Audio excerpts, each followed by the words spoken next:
The coffee shop was nearly empty when Sarah overheard the words. That would shatter her. Carefully rebuilt confidence.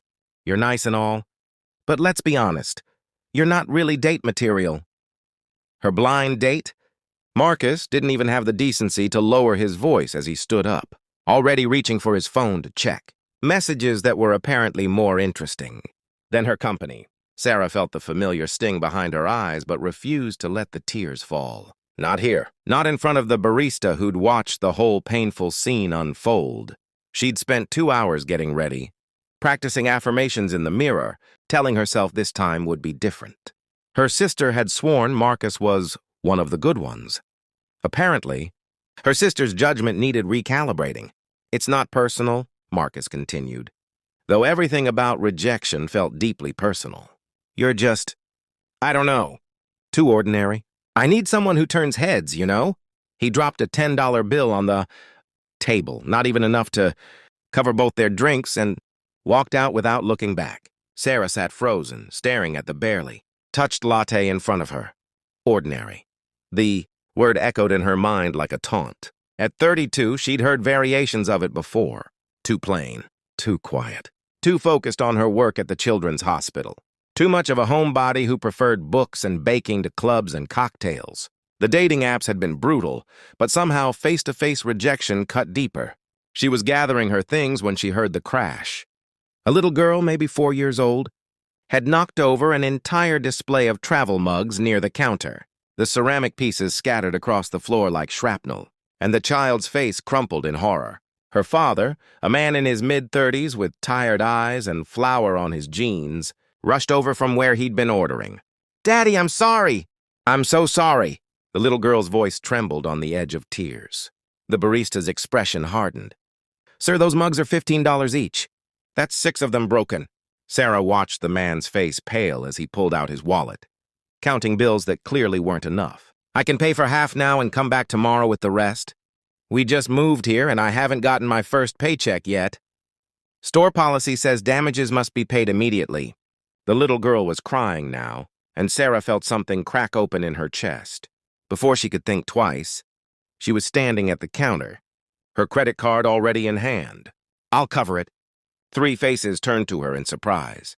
The barista looked skeptical, the father looked stunned, and the little girl's tear-stained face filled with hope. "You don't have to do that," the man said quickly. "I can figure something out." "It's already done," Sarah said, handing her card to the barista. She knelt down to the little girl's level. "Accidents happen, sweetheart. I broke my mom's favorite vase once. The important thing is that you're not hurt." The child threw her small arms around Sarah's neck, and something warm spread through Sarah's chest, something that had nothing to do with gratitude and everything to do with connection. "Thank you," the father said, his voice thick with emotion. "Really, I'm Daniel, and this is my daughter, Emma. We just moved to town, and everything's been overwhelming." Sarah introduced herself, and somehow, what should have been a brief exchange turned into conversation. Daniel explained he was a single dad, recently relocated for a teaching position that didn't start for another week. Money was tight, Emma was struggling with the transition, and he was doing his best to hold everything together. "The hardest part is she keeps asking about her mom," Daniel said quietly, glancing at Emma, who was now carefully collecting the broken pieces with a dustpan the barista had grudgingly provided. How do you explain to a 4-year-old that her mother chose not to be part of her life? Sarah's heart ached. You love her enough for 2 parents. She'll understand that eventually. Over the next hour, Sarah learned that Daniel was an art teacher with a passion for helping kids express themselves. Emma was shy but creative, already showing talent in drawing. They'd moved from 3 states away, leaving behind everything familiar because Daniel wanted a fresh start where his ex-wife's family couldn't constantly undermine his parenting. When Emma grew restless, Sarah pulled out a small sketchbook. She kept in her bag, a habit from her own childhood. She taught Emma how to draw simple animals, their heads bent together over the pages while Daniel watched with an expression Sarah couldn't quite read. "You're good with her," he said softly. "I work with kids at the hospital. It's my favorite part of the day." Something shifted in the air between them. When they finally parted ways, Daniel insisted on getting her number. "Not for a date or anything," he said quickly. Emma really connected with you. Maybe we could get coffee again? As friends?" Sarah agreed, expecting nothing. But Daniel texted the next day, then the day after. Not romantic messages, just updates about Emma's day, questions about the neighborhood, pictures of Emma's drawings.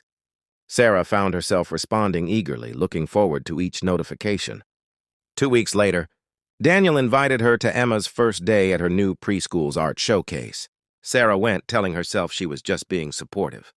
But when Emma ran to her with a painting of 3 stick figures, labeled Daddy, Me, and Miss Sarah, she felt her eyes burn with unexpected tears. "She talks about you constantly," Daniel admitted as they stood together, watching Emma show her artwork to other parents. "You've made this transition so much easier for her. For both of us." Their friendship deepened naturally. Sarah helped Daniel navigate the town, recommended the best grocery stores, even volunteered to watch Emma when Daniel had a teacher training. She baked cookies for Emma's class and taught her how to make friendship bracelets. She never asked for anything in return. She simply showed up. One evening, 3 months after their first meeting, Daniel invited Sarah over for dinner. Emma went to bed early. Leaving them alone on the back porch under string lights Daniel had just hung. "I need to tell you something," Daniel said, his voice serious. "Someone from my old life called last week. An ex-girlfriend who heard I'd moved. She wanted to reconnect, try again." Sarah's stomach dropped, but she kept her face neutral. "Oh?" "I told her I wasn't interested." Daniel turned to face her fully. "Because I've spent the last 3 months falling in love with someone else." Sarah's breath caught. "You show up, Sarah, not just for me, but for Emma. You remember that she doesn't like tomatoes. You know her favorite color is purple. And you brought her purple paint without being asked. You learned how to braid hair so she could have the style she wanted for picture day." His voice grew thick. "You're kind without expecting anything back. You're selfless without keeping score. You see us, really see us, and you choose to be here anyway. Daniel, that guy at the coffee shop was an idiot.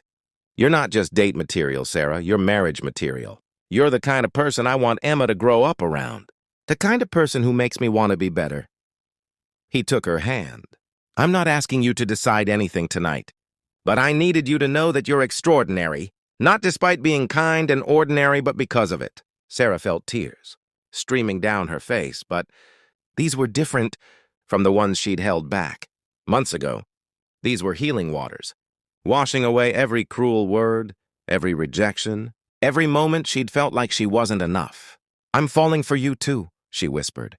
Their first kiss tasted like coffee and second chances, like broken mugs leading to beautiful connections, like the extraordinary possibility that existed in ordinary moments of kindness. A year later, Sarah stood in the same coffee shop with Emma, who was now 5 and chattering excitedly about being a flower girl. The barista, a different one from that, difficult day, smiled as she prepared their usual order. "Special occasion?" she asked, noticing Emma's fancy dress. "We're having an engagement party," Emma announced proudly. "Miss Sarah is going to be my mommy." Sarah knelt down, adjusting Emma's flower crown. Through the window, she could see Daniel setting up decorations in the park across the street, surrounded by friends and colleagues who'd become family. She thought about Marcus sometimes, not with anger, but with something close to gratitude. His rejection had kept her in that coffee shop long enough to witness a little girl's accident, to make a choice based on kindness rather than self-protection, to open her heart when she'd been ready to close it forever.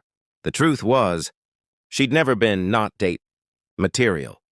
She'd simply been waiting for someone who understood that the best kind of love isn't built on turning heads, it's built on turning toward each other, day after day with generosity and grace. As Emma grabbed her hand and pulled her toward the door, toward the party, toward the future they were building together, Sarah realized that ordinary had always been her superpower. In a world obsessed with standing out, she'd found her place by showing up, consistently, authentically, lovingly. And that, she now understood, was the most extraordinary thing of all.